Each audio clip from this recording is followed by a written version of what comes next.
साप्ताहिक सेवा सङ्गतिमा तपाईँको बिचमा परमेश्वरसँग मैले सोध्दै थिएँ कुन वचन बोलौँ भनेर। अनि म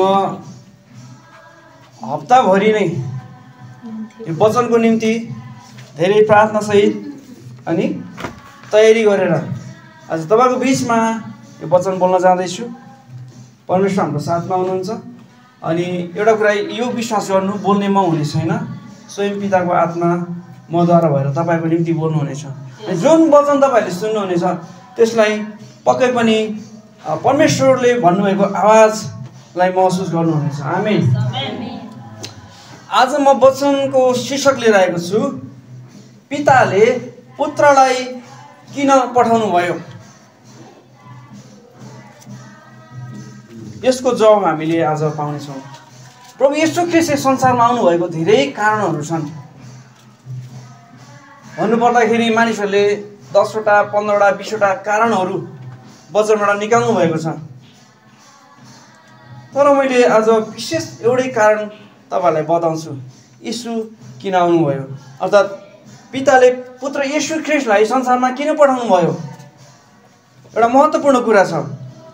यो वचनलाई आज मैले लुकाको पुस्तकबाट प्राय तपाईँहरूको बिचमा चाहिँ प्रचार गर्नेछु।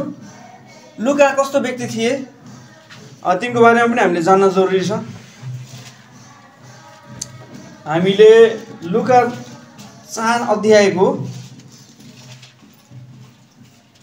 38 देखि 40 लाई हेरेर अनि अरू पनि हामीले यसबाट सपोर्टिङ भर्सहरू हेर्नेछौँ। येशू ख्रीष्ट जन्मिनु भइसकेपछि उहाँ चाहिँ 33.5 वर्षमा हाम्रो निम्ति क्रुसमा बलिदान हुनुभयो। बलिदान भइसकेपछि उहाँ चाहिँ तेस्रो दिनमा पुनरुत्थान पनि हुनुभयो।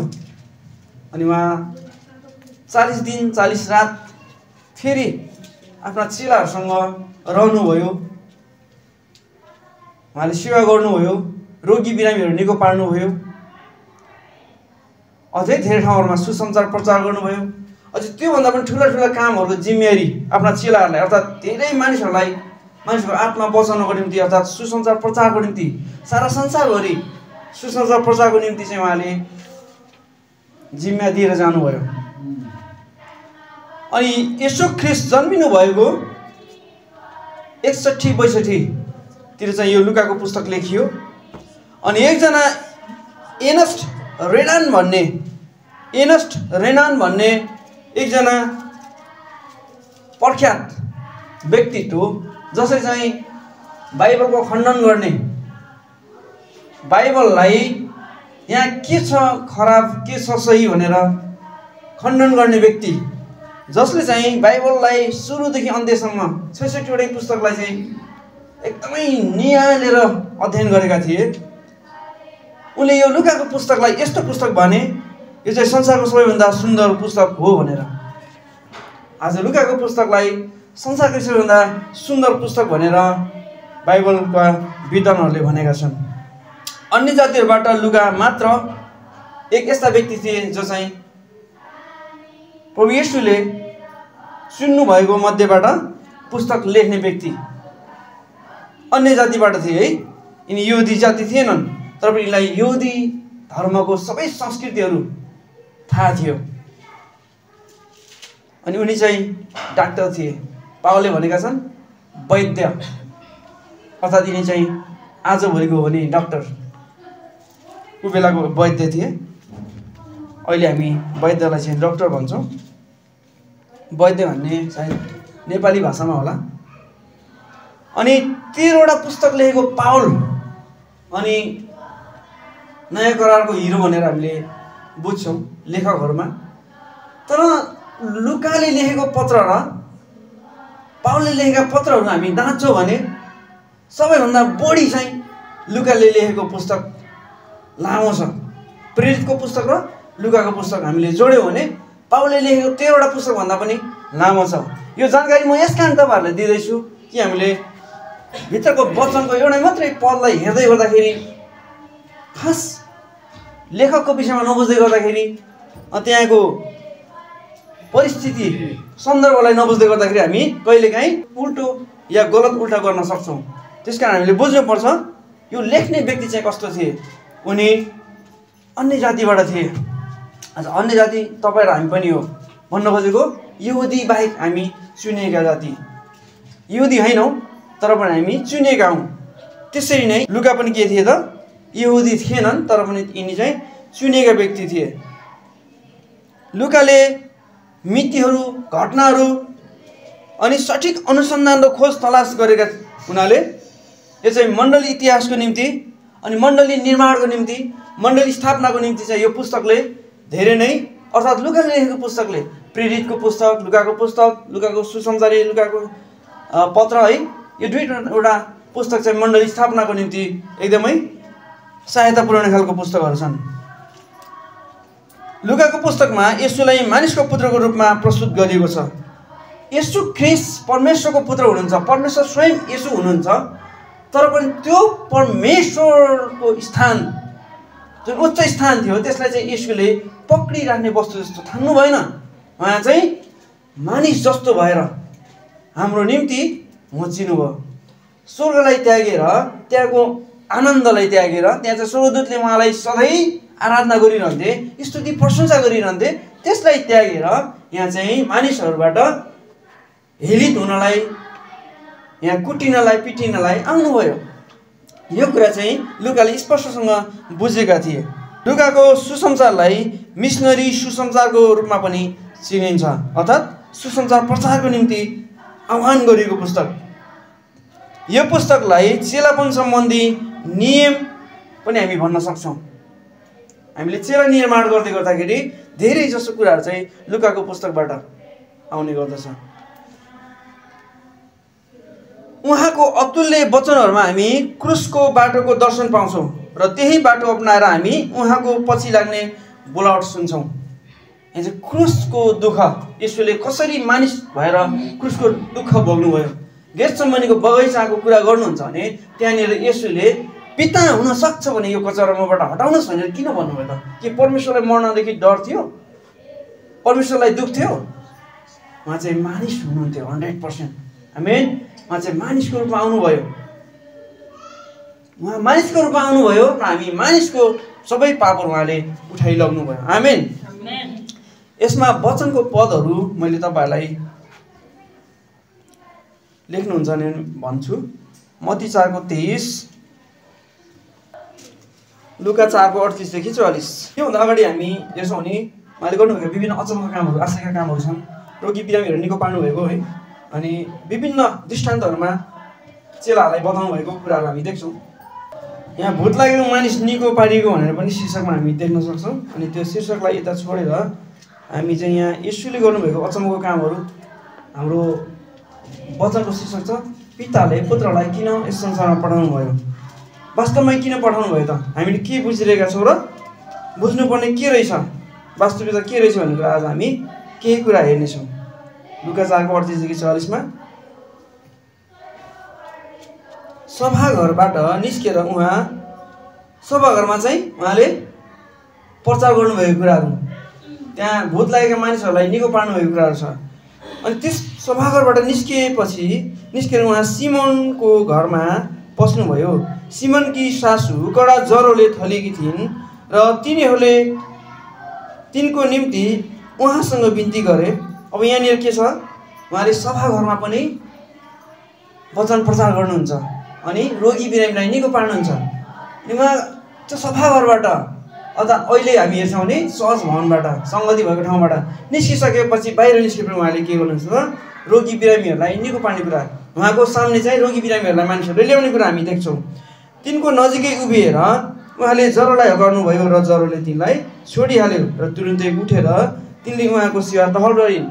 यहाँ सिमोन पत्रुसकी सासू ज्वरोले थलिएर पसिरहेको हामी थाहा पाउँछौँ। अनि येशूलाई चाहिँ निको पार्नको निम्ति बिन्ती गरेको कुरा छ। यहाँ येशूले चाहिँ ज्वरोलाई हकार्नु भएको छ। कतिवटा पुस्तकमा चाहिँ हात समात्नु भएको कुरा लेखेको छ, छोएर निको पारेको कुरा छ, कतिवटामा चाहिँ ज्वरोलाई हकारेको कुरा छ।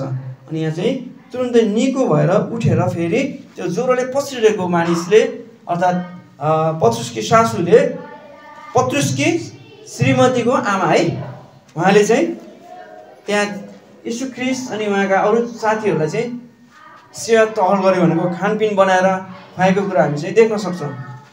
अब 40मा आएर अब घाम अस्ताउन लाग्दा अनेक किसिमका रोग भएका बिरामीहरू सबै तिनीहरूले उहाँका ल्याए। कहाँ?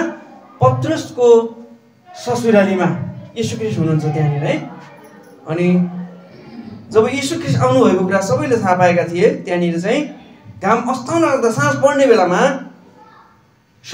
बेलामा हरेक किसिमका अनेक किसिमका रोग भएका व्यक्तिहरू बिरामीहरूलाई मानिसहरूले उहाँका ल्याए। उहाँले तिनीहरूलाई हरेकमाथि आफ्ना हात राखेर तिनीहरूलाई निको पार्नुभयो।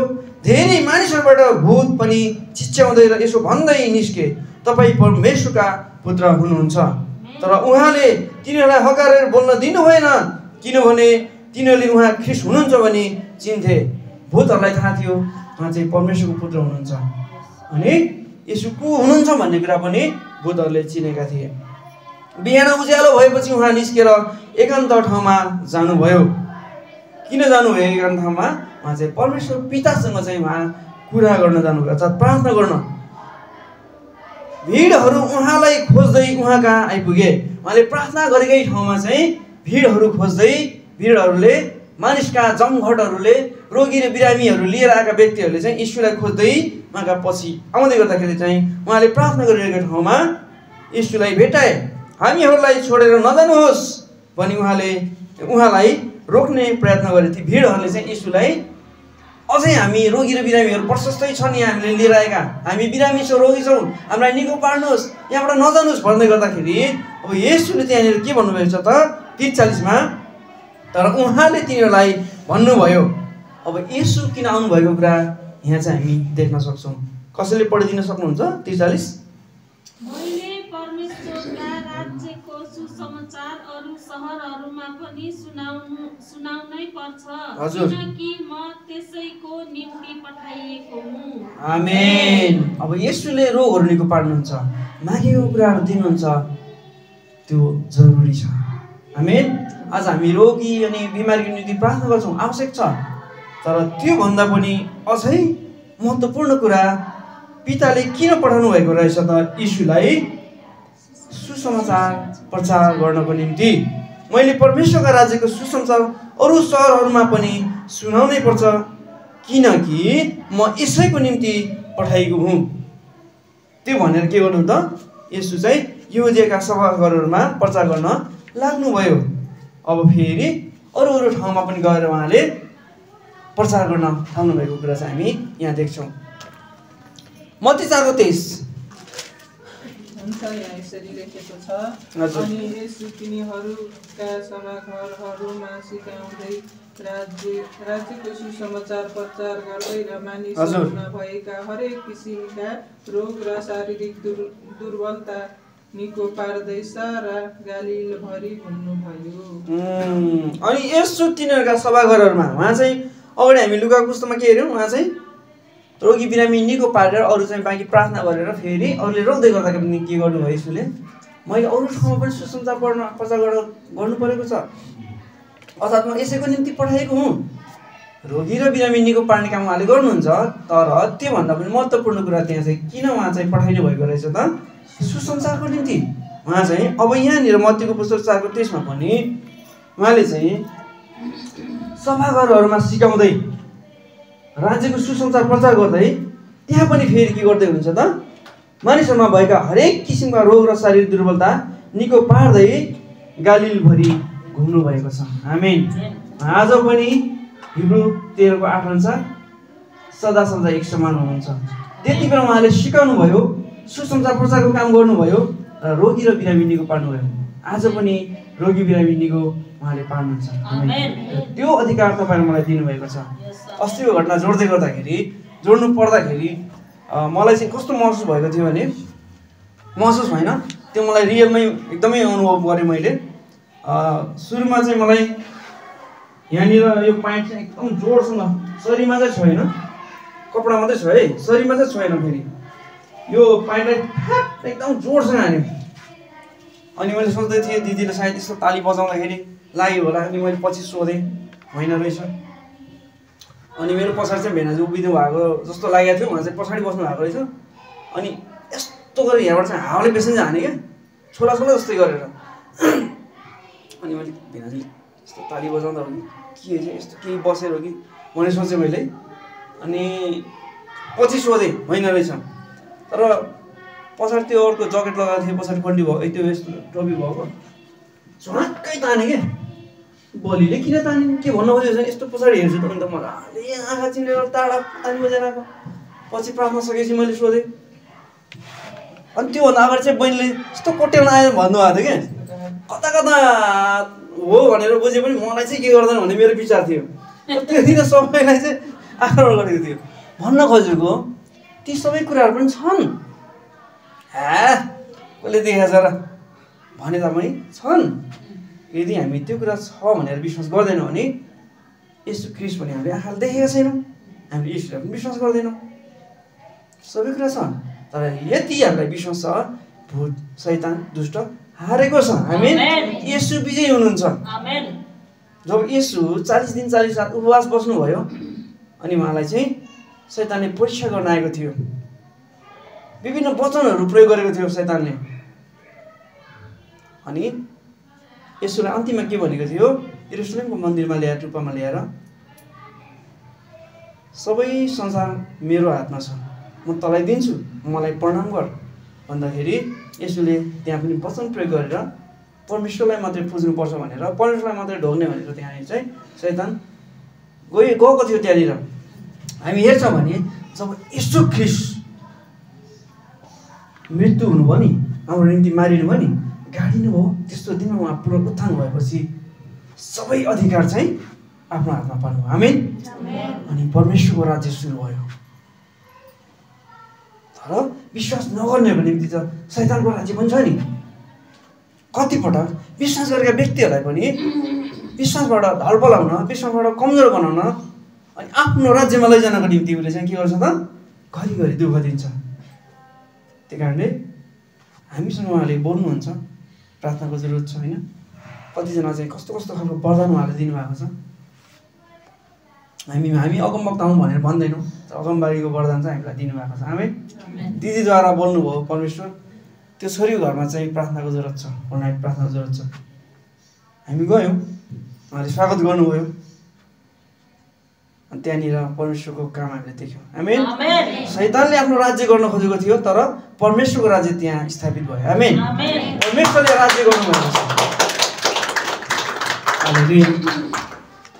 मर्कुस 1:39 पनि हामी हेर्नेछौँ। अनि सारा गालीलमा तिनीहरूका सभाहरूमा प्रचार गर्दै र भूतहरूलाई निकाल्दै उहाँ हिँड्नुभयो। हजुर, त्यहाँनिर जे आज हामीलाई जिम्मेवारी दिनुभएको छ ती सबै कुरा उहाँले चाहिँ उहाँ संसारमा हुँदाखेरि र शरीरमा हुँदाखेरि गर्नुभयो। सुसमाचार प्रचार सँगसँगै उहाँले चाहिँ रोगी र बिरामी निको पार्दै भूतहरू धपाउँदै हिँड्नुभयो। आमेन। हजुर, त्यो जिम्मेवारी तपाईँ र मलाई दिनुभएको छ। आउनुभएको प्रमुख कारण के रहेछ त, मानिसहरूलाई निको पार्दै अनि सुसमाचार प्रचार गर्ने। आज त्यो जिम्मा तपाईँ र मलाई दिनुभएको छ। हामीलाई दिनुभएको वरदान हामीले कतिपल्ट चाहिँ नचिने हुन सक्छ। हामी चाहिँ धेरै अरू व्यक्तिमा भन्दा पनि परमेश्वरमा भरोसा गर्दै आफैलाई चाहिँ बलियो बनाऊ, ताकि त्यो वरदान हामीले पनि चलाउन सकौँ। आमेन। मत्तीको पुस्तक 9:35 र 15:30 पनि। यी समस्त सहरबाट गाउँहरूतिर तिनीहरूका सभाहरूमा शिक्षा दिँदै राज्यको सुसमाचार प्रचार गर्दै र हरेक किसिमका रोग र निको पार्दै हिँड्नुभयो। आमेन। येशूले मत्तीको पुस्तकमा पनि हामी हेर्छौँ भने 9:35 सभाघरहरूमा वचनको शिक्षा दिँदै, सुसमाचार प्रचार गर्दै, मुक्तिको घोषणा गर्दै अनि विभिन्न किसिमका रोगी र बिरामीहरू दुर्बलताहरूलाई निको पार्दै हिँड्नुभयो। 15:30 पनि हामी हेरौँ। मत्ती 15:30। 15:30 यसरी लेखिएको छ, तब ठुला ठुला भिड वहाँका आए र तिनीहरूले साथमा ल्याएका लङ्गडा, लुला, अन्धा, गुङ्गा र अरू धेरैलाई वहाँका चरणमा राखिदिए अनि उहाँले तिनीहरूलाई निको पारिदिनुभयो। आमेन। हालेलुया। उहाँका अगाडि जब मानिसहरूले लुला लङ्गडा अन्धा बोल्न नसक्ने हिँड्न नसक्ने मर्नै लागेका व्यक्तिहरू पक्षाघातहरूको प्यारालाइज भएर ग्रस्त भएका व्यक्तिहरूलाई जब उहाँको सामुन्ने ल्याउँथे मानिसहरूले उहाँले प्रत्येकलाई चाहिँ निको पार्नुहुन्थ्यो। हालेलुया। र आज पनि उहाँले त्यो काम गर्नुहुन्छ। आमेन। त्यसको निम्ति आज तपाईँ र मलाई प्रयोग गर्न चाहनुहुन्छ। लुका 4:18-19 पनि हामी हेरौँ। परमप्रभुका आत्मा ममाथि छ, किनभने गरिबहरूलाई सुसमाचार सुनाउनका निम्ति उहाँले मलाई अभिषेक गर्नुभएको छ। बन्धीहरूलाई छुटकाराको घोषणा गर्न र अन्धाहरूलाई दृष्टि दिन, खिचोमिचोमा परेकाहरूलाई स्वतन्त्र गराउनका निम्ति र परमप्रभुका प्रसन्नताको वर्ष घोषणा गर्नका निम्ति उहाँले मलाई पठाउनु भएको छ। आमीन। हामी यहाँ पनि के हेर्छौँ त? परमप्रभुको आत्मा म माथि छ। यो कुरा चाहिँ उनले चाहिँ यशायाको पुस्तकबाट उहाँले चाहिँ यशायाको पुस्तकबाट निकालेर सभाघरमा प्रचार गर्दै हुनुहुन्छ। हामी योभन्दा अलिकति माथि हेऱ्यो भने 16मा उहाँ नासरतमा आउनुभयो। उहाँ जहाँ उहाँ हुर्काउनु भएको थियो, उहाँ आफ्नो आदत अनुसार सब्बात दिनमा सभाघरमा जानुभयो। उहाँको चाहिँ के थियो त? सङ्गतिमा जाने बानी थियो। सब्बात दिनमा चाहिँ उहाँ चाहिँ सभाघरमा जानुभयो उहाँको आदत अनुसार, उहाँको बानी अनुसार।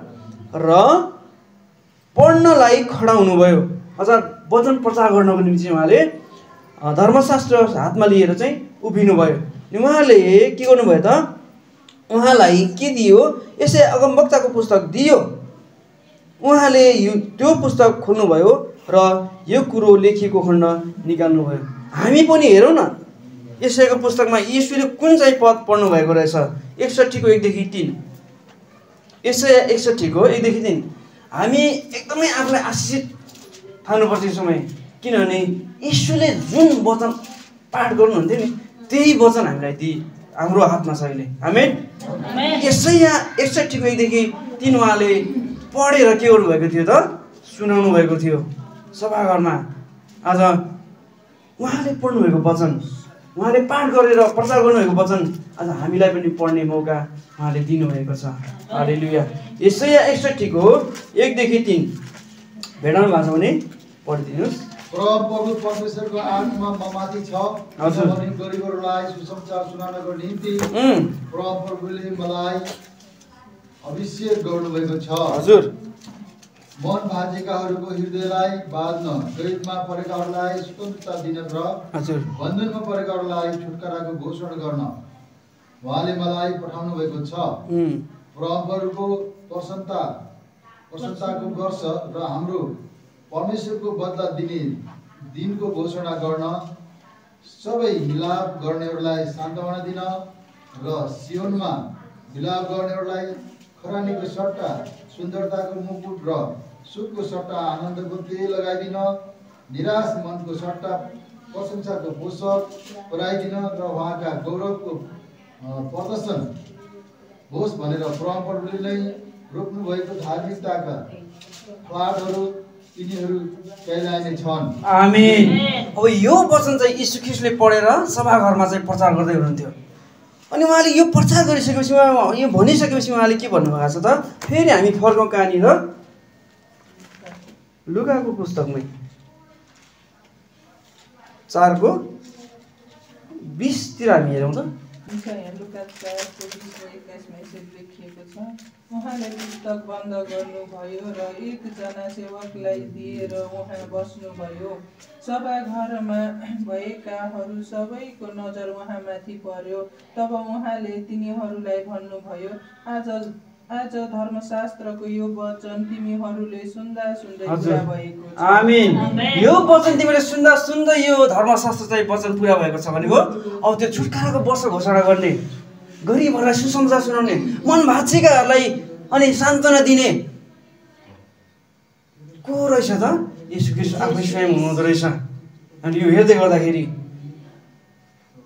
परमप्रभुको आत्मा म माथि छ भन्दै गर्दाखेरि परमप्रभुको आत्मा हुने व्यक्ति चाहिँ स्वयं यीशु ख्रीष्ट हुनुहुन्छ यहाँनिर आएर।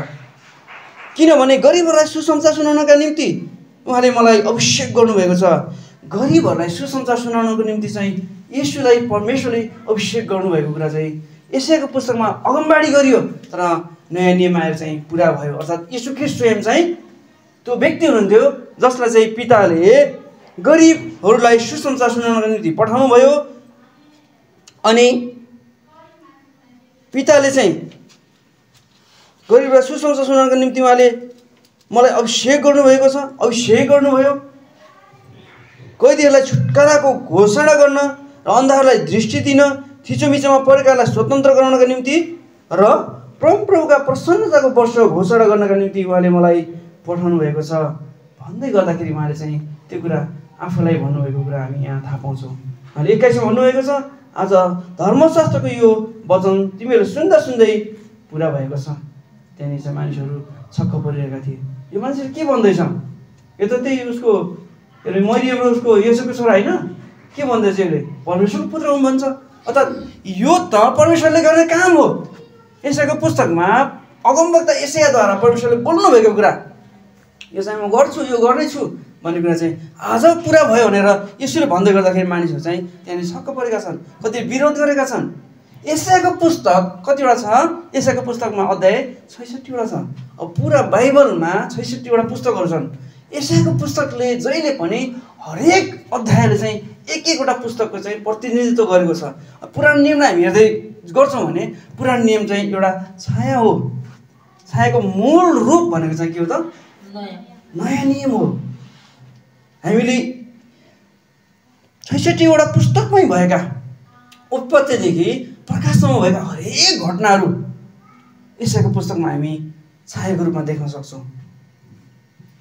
हामीले राम्रोसँग यशायाको पुस्तकलाई हेऱ्यौँ भने यशायाको पुस्तकमा जहिले पनि येशू ख्रीष्ट आउने कुरा, उहाँ कसरी जन्मिनुहुन्छ है, कन्याबाट जन्मिन्छ भने भविष्यवाणी गरेको छ, कसरी जन्मिनुहुन्छ, कसरी त्यहाँनिर सेवा गर्नुहुन्छ, के गर्नुहुन्छ, कति दुःखहरू कष्टहरू उहाँले चाहिँ भोग्नुहुन्छ, अनि कसरी मारिनुहुन्छ, गाडिनुहुन्छ, पुनरुत्थान हुनुहुन्छ भन्ने कुरा चाहिँ सबै कुरा चाहिँ यशायाको पुस्तकमा अर्थात् पुरानो नियमहरूमा हामी भेटाउन सक्छौँ।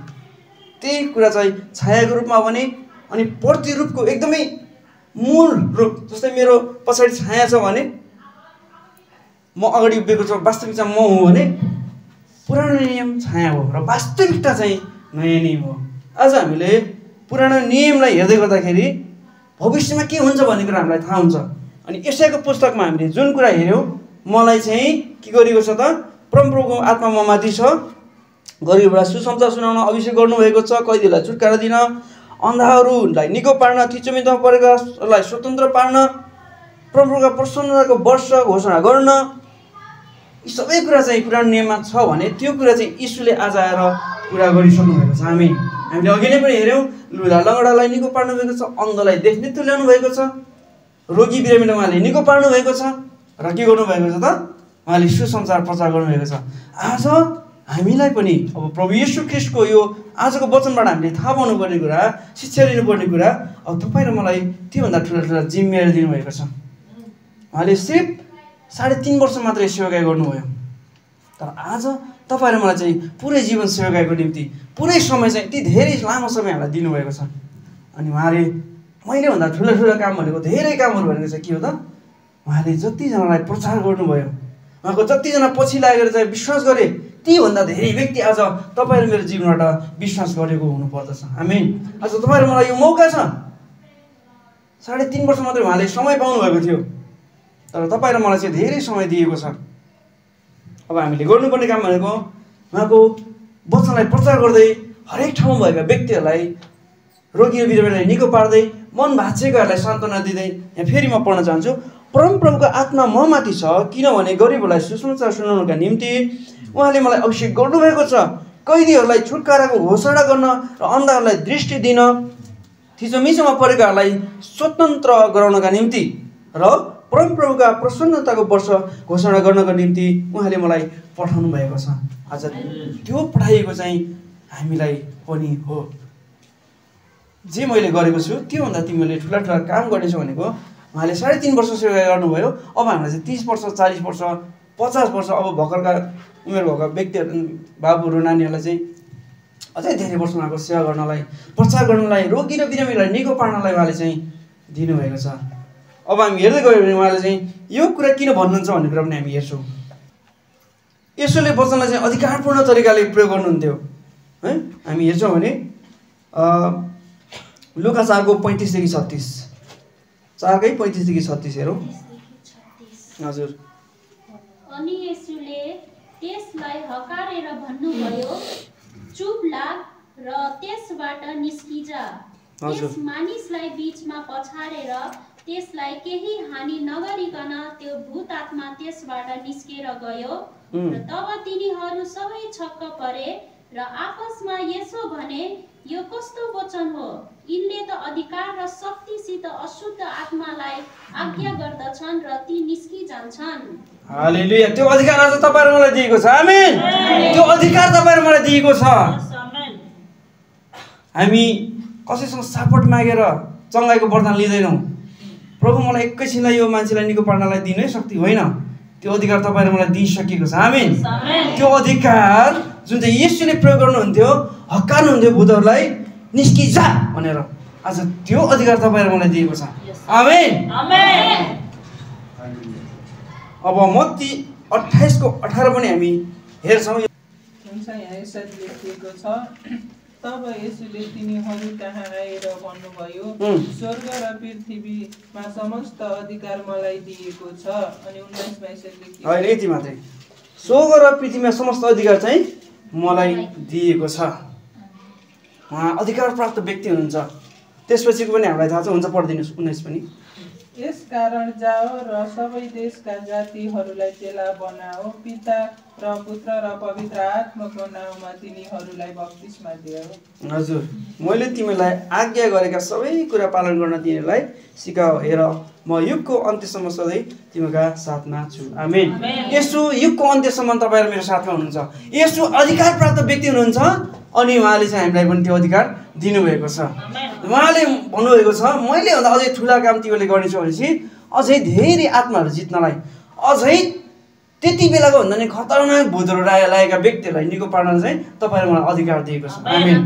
हुन्छ, आजको वचनलाई म यतिकै राख्छु।